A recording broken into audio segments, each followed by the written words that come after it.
Those two best friends of mine,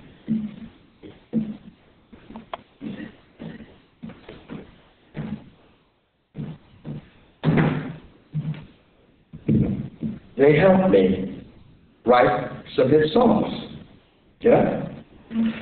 And I'm going to sing one of them for you, but first I would really like to tell you a remarkable story of a bunch of coincidences that made that song a hit. Is everybody interested? Say yes, if you want, if you are. Let me hear you. Yeah, I'm interested. You're not going to sleep, right? No, okay. So, in the 60s, I wrote an instrumental called Spanish Rice. And it got a tremendous amount of airplay. It was the theme song for William B. Williams' radio show. And it got more airplay, which meant more money, than some of my chart records. So I decided to write another instrumental that might be a hit. And at that same time, there was an English group called the Sounds Orchestral that had recorded a very, very big cover record hit of a song called Cast Your Fate to the Wind, another instrumental. And I said, well, that's who I want. This is my dream. I want the Sounds Orchestral to record this new instrumental that I wrote. So I made an appointment with the same music publisher, Shapiro Bernstein, that published the other instrumental that I wrote, Spanish Rice, okay? You follow me? Yes? Yes. Okay. So, I was at a demo session. Now, I don't know if any of you know what a demo is. A demo is you make a little record of a song that the publisher can send out to recording artists in hopes that they will record the song. I was at a demo session of another song. And I had 15 minutes left over before my appointment with the publisher of Spanish Rice. I decided, well, maybe I should put some words to this instrumental, just for fun, you know.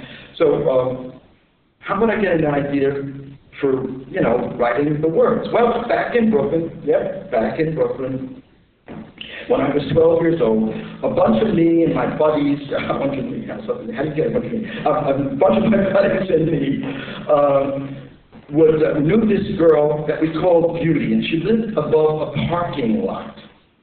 And so every day after school, we would run and hide behind a car and call her, and we called her Beauty. Beauty! Oh, Beauty! And we would go for 10, 20 minutes in hopes that she would stick her beautiful face out, and she would after 10 or 20, or maybe sometimes even a half an hour. And then we'd all run away, scatter like puppies in heat. And later, years later, I found out that she was a prostitute. So that gave me the idea for the lyric. Okay?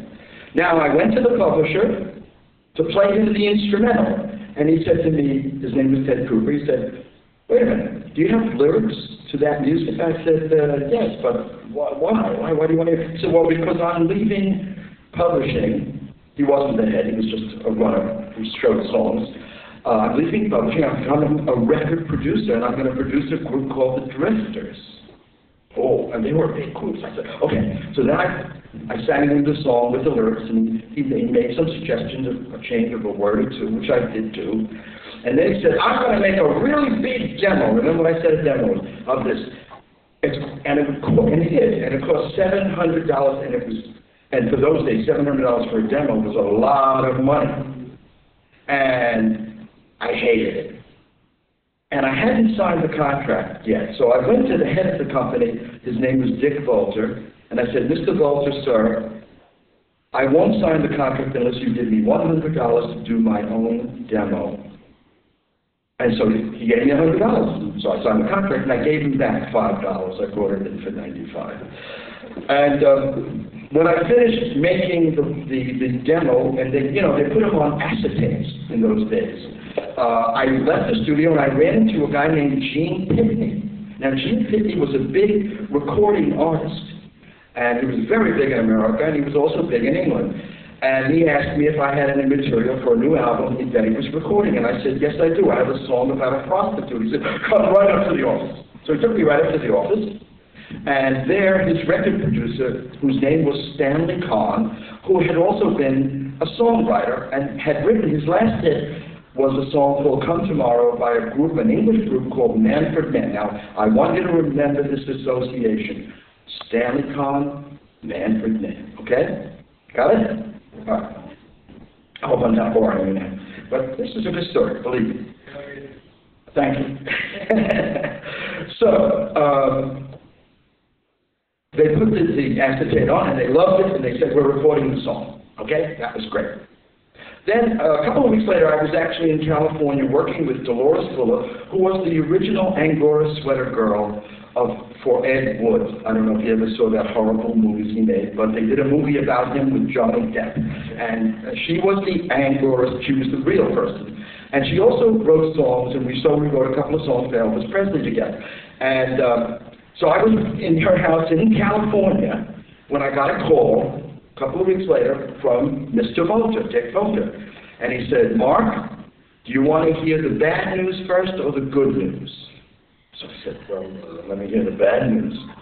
So he said, okay, the bad news is that Gene Pitney was going to put out your record as a single A-side in England, where he is a #1 singer. But he wanted half the publishing. His company wanted half the publishing, and we don't do that. So he is not putting the record out as a single. Oh, okay, so great. So what's the good news? He said, well, Jerry Braun, who is Manfred Mann's manager, as well as Gene Pitney's, has decided that Manfred Mann would record the song. Now remember I told you Stanley Kahn, Manfred Mann? I said, oh, great. I didn't think that much of it because they hadn't had a hit for a year, remember? So, he doesn't want me to finish the story. Okay, so I'll rush it up. Okay, I'll rush it up. Okay, so what happened was I went to England, and when it was already #1 for 2 weeks, and it became a #1 record for 3 weeks, and I met the George Martin, the guy who produces the Beatles. I met Andrew Lotham, who was the original record producer and manager of the Rolling Stones. And I also met a guy named John Schroeder, who was the producer of the Sounds Orchestra. And I made a little demo of Pretty Flamingo, which was the name of the song, and lo and behold, he recorded it with the Sounds Orchestra. And it came out as an A-side. And so that dream came true. And now I'm going to sing you the song.